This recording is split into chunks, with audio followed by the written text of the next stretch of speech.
రైతాంగానికి రాతపూర్వకంగా ఇచ్చిన హామీలను కూడా అమలు చేయకుండా మోసం చేసిన బీజేపీ నాయకత్వంలోని కేంద్ర ప్రభుత్వానికి సార్వత్రిక ఎన్నికల్లో గట్టి బుద్ధి చెప్పాలని, బీజేపీకి వ్యతిరేకంగా ఓటు హక్కు వినియోగించి ప్రజల నిరసన తెలియజేయాలని విజ్ఞప్తి చేస్తూ సంయుక్త కిసాన్ మోర్చా ఎస్కేఎం విజ్ఞప్తి చేస్తున్నది. ఎస్కేఎం రాష్ట్ర కమిటీ ఆధ్వర్యంలో హైదరాబాద్ నగరంలో ఏర్పాటు చేసిన విలేకరుల సమావేశంలో ఎస్కేఎం అఖిల భారత నాయకులు doctor Vijoo Krishnan, doctor Sunilam, Suresh Raut, Avtar Singh Mehma, K Balakrishnan, Ravikiran Puncha, Arun Kumar, Rayala Chandrasekhar, SKM రాష్ట్ర నాయకులు V Prabhakar, Sunkela Avinash Reddy, T Sagar, Parsha Padma, Vissa Kiran, Mandala Venkanna, Mamidala Bhikshapathi, Jikkula Venkataiah, R Venkataramulu, N Balapanleshulu పాల్గొన్నారు.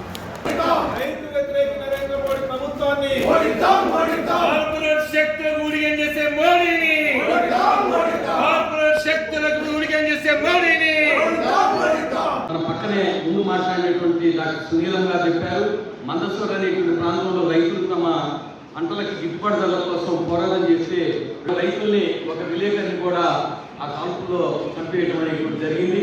ఆ విధంగా అప్పటి నుంచి కూడా దేశవ్యాప్తంగా ఉన్నటువంటి వందలాది రైతు సంఘాలు అందరం కలిసి కూడా ఏఐకేసిసి అనేటువంటి పద్ధతుల్లో all India Kisan Sangharsh coordination committee అనేటువంటి దాంట్లో కొంతకాలం దేశవ్యాప్తంగా తిరిగి రైతుల్ని చైతన్యపరచడం అనేటువంటి దాంట్లో మేము పాల్గొనడం అనేటువంటి జరిగింది. అదేవిధంగా ఆ తర్వాత దాన్నే ఎస్కేఎంగా మార్చుకొని ఒక సంయుక్త కిసాన్ మోర్చా అనేటువంటి పేరుతోటి దాదాపు 500 సంఘాలు ఇందులో ఉన్నాయి. అందరం కలిసి కూడా దేశవ్యాప్తంగా రైతులు ఎదుర్కొంటున్నటువంటి అన్ని సమస్యల మీద, ముఖ్యంగా బీజేపీ గవర్నమెంట్ చేసుకొస్తున్నటువంటి 3 రైతు వ్యతిరేక చట్టాలు అయితున్నాయో వాటిని వెంటనే ఉపసంహరించుకోవాలని, అదేవిధంగా గిట్టుబాటు ధరలు కావాలని, అదేవిధంగా కరెంట్ సమస్య మీద చేసుకొచ్చినటువంటి బిల్లులు కూడా ఉపసంహరించుకోవాలనేటువంటి సమస్యల మీద పెద్ద ఎత్తున ఆందోళన చేయడం జరిగింది.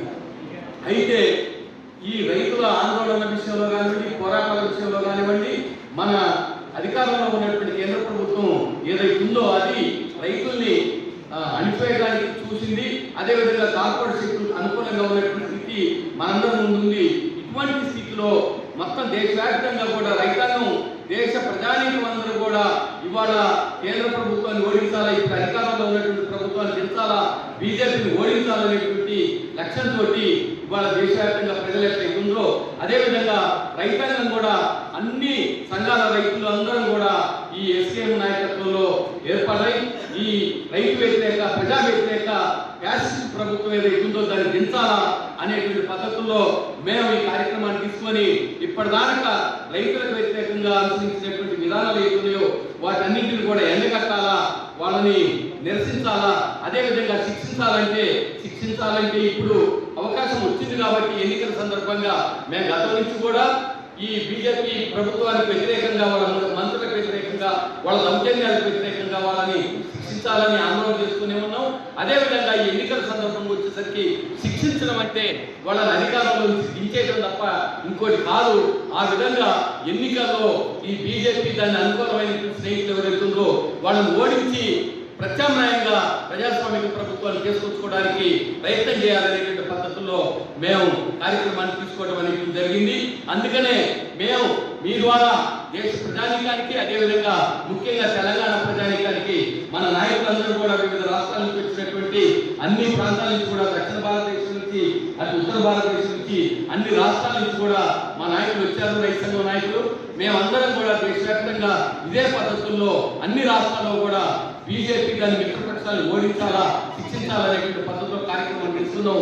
మన తెలంగాణ రాష్ట్రంలో కూడా మేమే తీసుకోము అనేటువంటి పద్ధతుల్లో మొత్తం మన తెలంగాణ ప్రజలందరూ కూడా, మా రైతు సంఘాలతో పాటు అందరూ కూడా, అన్ని సంఘాల ప్రజలు, మొత్తం తెలంగాణ ప్రజానికి అంతా కూడా బీజేపీని శిక్షించాలనేటువంటి దానికి రైతు సంఘాల తరఫున కలిసి రావాలని మీ అందరికీ మీ ద్వారా మొత్తం ప్రజానికి విజ్ఞప్తి చేస్తాము.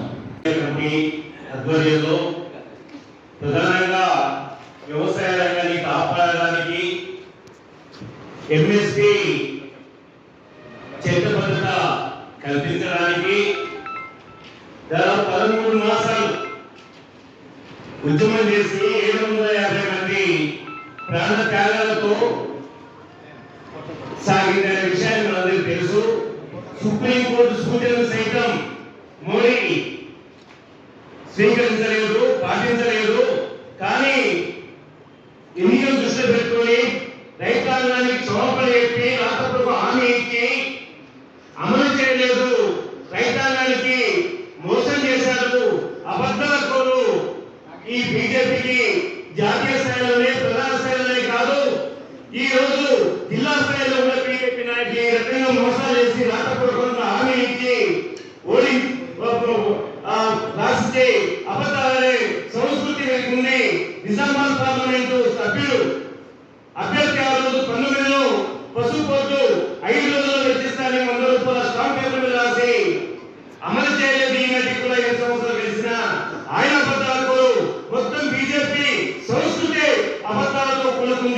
జవాబు లేక మతం మీద, కులం మీద, దేవుడి మీద ఓట్లు అడుగుతా ఉన్నారు.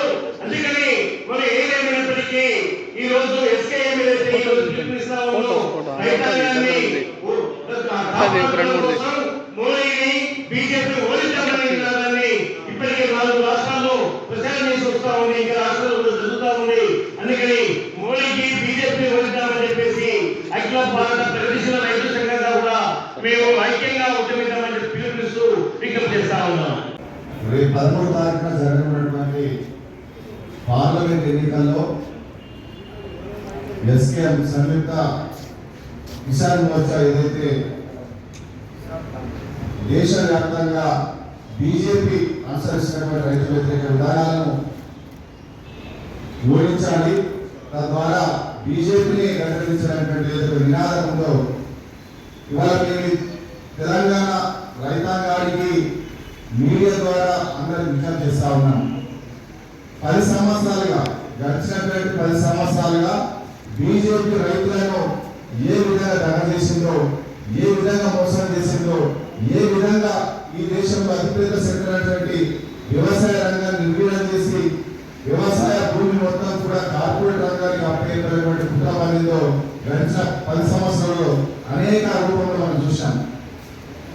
10 సంవత్సరాల క్రితం అధికారంలోకి వచ్చినప్పుడు స్వామినాథన్ సిఫారసు అమలు చేస్తామని, మద్దతు ధరకు ఎంఎస్పీకి గ్యారంటీ కల్పిస్తామని చెప్పి అధికారంలోకి వచ్చిన తర్వాత ఎక్కడ కూడా కనీస మద్దతు ధరలు నిర్ణయం చేసినప్పుడు విఫలమైనరు. నిర్ణయించినటువంటి ధర కూడా గ్యారంటీ కల్పలేక రైతులు వంచినటువంటి పరిస్థితి ఉన్నది.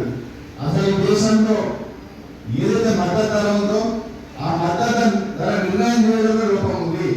తెలంగాణలోనే ఒక ఆదిలాబాద్కు, నిజామాబాద్కు లేదా మహబూబ్నగర్కు క్రమం అంటే ఒక ప్రాంతానికి ఒక ప్రాంతం పెట్టుబడి వేరువేరుగా ఉంటాయి. అట్లాంటిది రాష్ట్రాలలో దేశం మొత్తం మీద ఒకటే తీసుకొని మన దేశవ్యాప్తంగా ఒకటే మద్దతు ధర నిర్ణయించడము, ఆ నిర్ణయించిన ధరకు రైతులు అందేలాగా చట్టాలు లేకపోవడం అనేది రైతులను ఆశిస్తున్నారు. అట్లాగే ఇవాళ స్వామినాథన్ సిఫారసును అమలు చేసి ఉంటే వాళ్ళ వద్దకు దాదాపు 2,800 రూపాయలు పైన మద్దతు రావాలి. కానీ ఇవాళ నిర్ణయించిన ధరకు 664 రూపాయలు మద్దతు ధర ఉన్నది.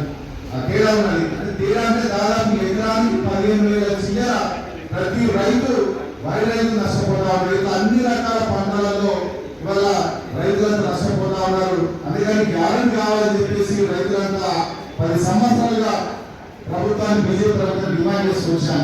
మధ్యలో నల్ల చట్టాలు తీసుకొచ్చి రైతులు ఇబ్బంది పెట్టి వ్యవసాయాన్ని కార్పొరేట్ రంగానికి అప్పచెప్పి గుట్ట చేసి కూడా దాదాపు 13 నెలలు రైతులంతా ఢిల్లీ నడిమిలో ధర్నా చేసి నినాదించి సహచర 750 రైతులు చనిపోయినప్పటికీ కూడా ఈ మోడీకి కారణం రాలేదు. రైతులు ఏదైతే డిమాండ్ చేసిందో ఆ డిమాండ్ అని కూడా నెరవేర్చడంలో పూర్తిగా విఫలమైంది. అందుకని వాళ్ళ 10 ఏళ్ళు చూసినాం. ఒక్కసారి అవకాశం వచ్చింది వల్ల ఈ ఓటు ద్వారా ఇవాళ బీజేపీ గద్దెదిస్తే తప్ప రైతులకు మేలు జరిగినటువంటి పరిస్థితి విషయాన్ని రైతులంతా గ్రహించాలని చెప్పి చెప్తాము. అట్లాగే ఇవాళ ఈ 10 ఏళ్లలో ఒక రైతు ఒక చాలన కూడా మాఫీ చేయలేదు. కానీ కార్పొరేట్ కంపెనీలకు, పెద్ద పెద్ద కంపెనీలకు 16 లక్షల కోట్లను రుణాలు మాఫీ చేసి అతిపెద్ద వ్యవసాయ రంగాన్ని ఈ దేశానికి తిండి అందిస్తున్నటువంటి రైతులకు ఒక చాలన కూడా మాఫీ అయినటువంటి మోడీ ఓడించాల్సిన అవసరం ఉన్నది. కరోనా టైంలో ఈ దేశంలో ఏదైతే కంపెనీలకైనా మాఫీ చేసిందో కంపెనీలంతా కూడా మూసుకొని తాళా వేసుకుని ఇళ్ళలో వాడుకుంటే ఒక రైతే పంటలు పండించి ఈ దేశానికి తిరిగేటటువంటి రైతుకు కనీసం చాలా కూడా మాఫీ చేసినటువంటి పరిస్థితి లేదు. అందుకని ఈ దేశంలో రైతుల్ని నిర్వహణ చేయాలని చెప్పేసి రైతులు పండించిన పంటలు మద్దతు తెలియకుండా వ్యవసాయాన్ని పూర్తి కంపెనీలకు దారులు చేసినటువంటి జరుగుతుందో ఒకటే ఒక ఆయుధం ఈ బీజేపీని ఓటు ద్వారా గద్దెదించాల్సిన అవసరమైన విషయాన్ని తెలంగాణ రైతాంగం కూడా గ్రహించాలని చెప్పేసి ఈ సందర్భంగా రైతాంగం విచారణ చేస్తా ఉన్నాం.